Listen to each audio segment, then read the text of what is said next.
صل على رسوله الكريم أما بعد فأعوذ بالله من الشيطان الرجيم بسم الله الرحمن الرحيم والضحى والليل إذا سجى ما ودعك ربك وما قلى وللآخرة خير لك من الأولى ولسوف يعطيك ربك فترضى ألم يجدك يتيما فآوى ووجدك ضالا فهدى ووجدك عائلا فأغنى. سورة الضحى اس سورت کا نام ہے اور اس کے پہلے لفظ سے اس کا نام الضحى. اللہ پاک فرماتے ہیں قسم ہے سورج کے چڑھتے وقت کی. سورج جب نکلتا ہے چڑھتا ہے تو ہمیں اس وقت کی قسم والضحى واللیل اذا سجا، اور رات کی قسم جب وہ اندھیرا چھا جائے. ما ودعک ربک وما قلی، تیرے رب نے نہ تجھے چھوڑا ہے اور نہ تیرے ساتھ دشمنی کی ہے. سورۃ الضحیٰ کا شان نزول اس طرح ہے کہ حضور صلی اللہ علیہ وسلم پر کچھ دن وحی نہیں آئی اور آپ نے کچھ نمازیں نہیں پڑھی، تو کافروں کو بولنے کا موقع ملا.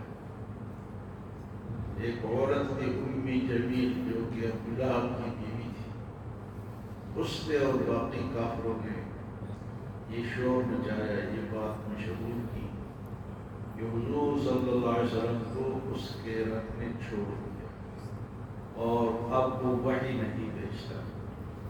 انہوں نے تو بہت غلط الفاظ استعمال کیے، تو اللہ نے اس کی تردید فرمائی کہ تیرے رب نے نہ تجھے چھوڑا ہے اور نہ تیرے ساتھ تیرے رب نے دشمنی کی ہے. والضحیٰ قسم ہے سورج نکلنے کی وقت. یہ جو ضحیٰ ہے نا اس ٹائم جو ہم نماز بھی پڑھتے ہیں جس کو نماز چاشت کہا ہے، اور اس کا دوسرا نام نماز اوابین بھی ہے. جو مغرب کے بعد 6 رکعت پڑھی جاتی ہے اس کا نام بھی اوابین ہے، اور اس نماز کا نام جو ہے چاشت بھی ہے اور اوابین بھی ہے.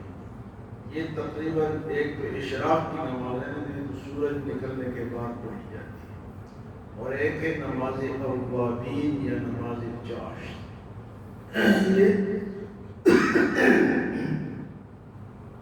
جب سورج تھوڑا بلند ہو جائے، دھوپ اچھی طرح نکل آئے، 9-10 بجے کے قریب یہ نماز ہے، اور اس کو نماز چاشت یا اوابین کہتے ہیں.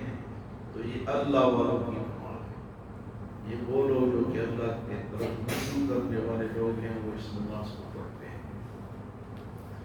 تو یہ 2 رکعت بھی ہے، 4 ہے، 8 رکعت بھی ہے اور 12 بھی پڑھ سکتے ہیں، لیکن کم سے کم جو ہے وہ 2 رکعت ہے. تو یہ بڑی فضیلت کی بات ہے جو لوگ اس نماز کو پڑھتے ہیں. بہت سارے ایسے اللہ والے ہیں جو کہ نماز چاشت کا بھی اہتمام کرتے ہیں، اور اسی نماز چاشت کا دوسرا نام نماز اوابین ہے. فرمایا والضحیٰ، اس وقت کی قسم جب سورج نکلتا ہے، واللیل اذا سجا، اور رات کی قسم جب وہ اندھیرا کرتا ہے. فرمایا کہ یہ جو لوگ کہتے ہیں نا کہ محمد صلی اللہ علیہ وسلم کو اس کے رب نے چھوڑ دیا، اس کے ساتھ دشمنی وحی نہیں آئی، تو انہوں نے یہ پروپیگنڈا کیا. اللہ نے فرمایا ما ودعک ربک وما قلی، تیرے رب نے تجھے چھوڑا ہے اور نہ تیرے ساتھ دشمنی کی ہے. وَلَلْآخِرَةُ خَيْرٌ لَكَ مِنَ الْأُولَى، اور تیری آخرت جو ہے وہ پہلے دنیا سے بہتر رہے، آئندہ آنے والا جو وقت ہے چاہے وہ دنیا کا ہے یا آخرت کا ہے وہ پہلے سے بہت بہتر ہوگی۔ وَلَلْآخِرَةُ، اور آپ کی آخرت خَيْرٌ لَكَ مِنَ الْأُولَىٰ، اس پہلے وقت سے بہت بہتر ہوگی۔ تو فرمایا کہ وَلَسَوْفَ يُعْطِيكَ رَبُّكَ فَتَرْضَىٰ، اور تیرا رب تجھے وہ دے گا جس سے تو راضی ہو جائے۔ وَلَسَوْفَ يُعْطِيكَ رَبُّكَ فَتَرْضَىٰ، تو آخرت میں جب حضور صلی اللہ علیہ وسلم شفاعت فرمائیں گے اور اپنے ایک ایک امتی کے لیے شفاعت کریں گے تو تب حضور فرماتے ہیں کہ میں راضی ہوں کہ میرے سارے امتی جو ہے جنت میں چلے جائیں۔ وَلَسَوْفَ يُعْطِيكَ رَبُّكَ فَتَرْضَىٰ، اور یہ لوگ کہتے ہیں کہ محمد صلی اللہ علیہ وسلم کے رب نے ان کو چھوڑ دیا، حالانکہ ایسی بات اس لیے نہیں ہے۔ أَلَمْ يَجِدْكَ يَتِيمًا فَآوَىٰ، آپ تو یتیم تھے، چھوٹے سے تھے، کیسے اللہ نے آپ کو پیغمبر بنا دیا، جگہ دی، ٹھکانہ دیا۔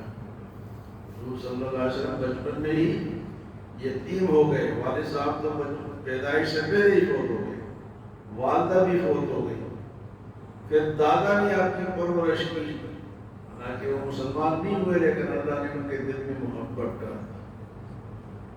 تو اسی طرح جب وہ فوت ہوئے پھر اللہ نے چچا کے دل میں محبت ڈالی، انہوں نے اپنا پالا پوسا۔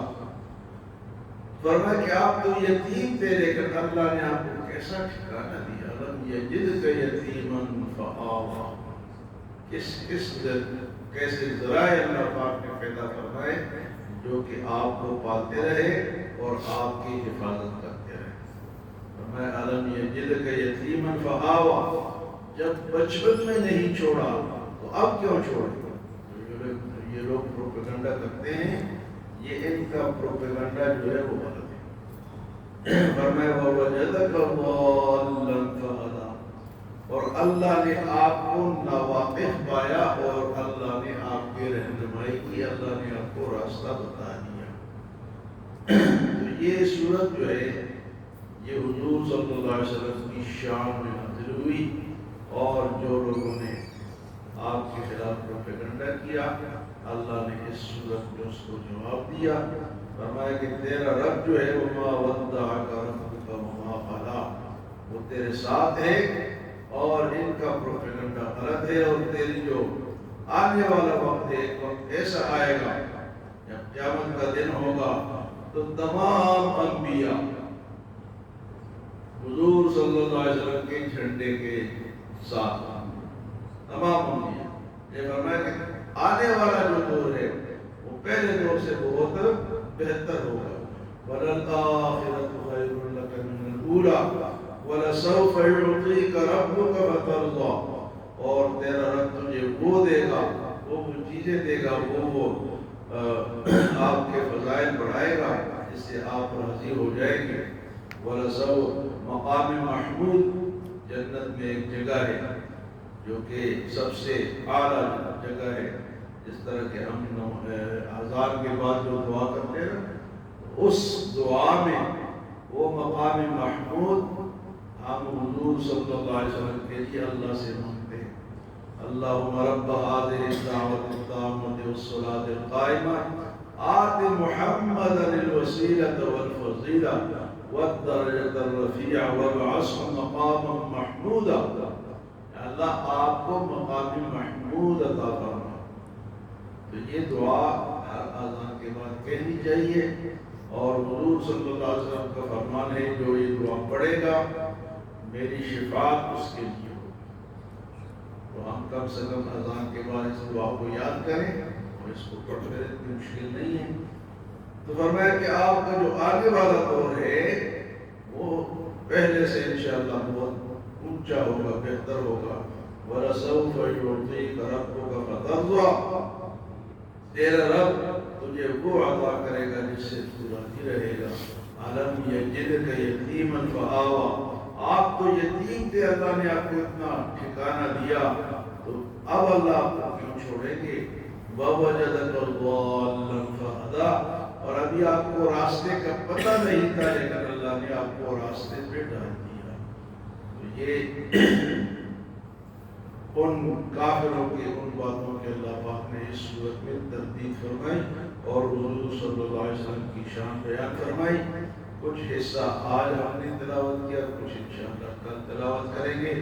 اللہ ہمیں عمل اور سمجھ